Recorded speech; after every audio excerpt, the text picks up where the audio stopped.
Earlier this week, the Columbia County Commission going against the Planning Commission's recommendation to deny a possible quarry in Grovetown. So, where would it be, and how are people feeling after hearing that on Tuesday? Your Ethan Hunter spoke with neighbors and has more live in the studio with us tonight. Ethan? Yeah, well, here's the site behind me. It's off Louisville Road between I-20 and Baker Place Road. It's currently a quiet street with houses around, and it's right across the street from Lights of the South. But that will all be changing soon with the quarry approved for this land. I spoke to neighbors to get their reaction as Columbia County continues to grow.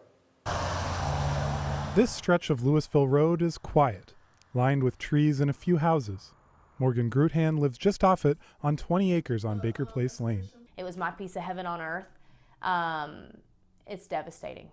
Devastating, she says, because of the 430-acre rock quarry approved on Tuesday for her backyard. How am I going to raise a newborn next door to that dust that I read medical literature that supported and stated this can cause cancer. This causes inflammatory airway issues in children over chronic exposure. Morgan is a doctor with a medical practice in Evans. National Institute of Health studies she's read have shown long-term air quality impacts in other quarries. She's now changed her mind about raising her one-year-old daughter in her dream home. Or how somebody who's in the medical field can read and interpret that data and stay there in good conscience. I can't. As a parent, I don't think that's responsible. Columbia County's impact assessment says the project would have no significant impact on the overall existing air quality in the county.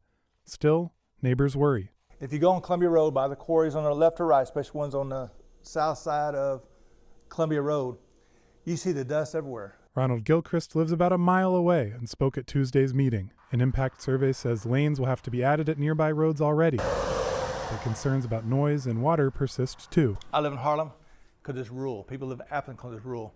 We're now taking away the rule of why people move there. For Morgan, her research into the health effects outweigh everything else. So when it comes to, oh, now my child's 18 years old and she has chronic airway issues, there's no price on that. It's unacceptable. Even raising her child in her dream home. County rezoning documents show dozens of neighbors wrote letters asking for the quarry not to be approved, but it still passed with a narrow 3-2 vote. Just about a mile down Louisville Road from this site is the site of one of the potential data centers coming to the Planning Commission next week.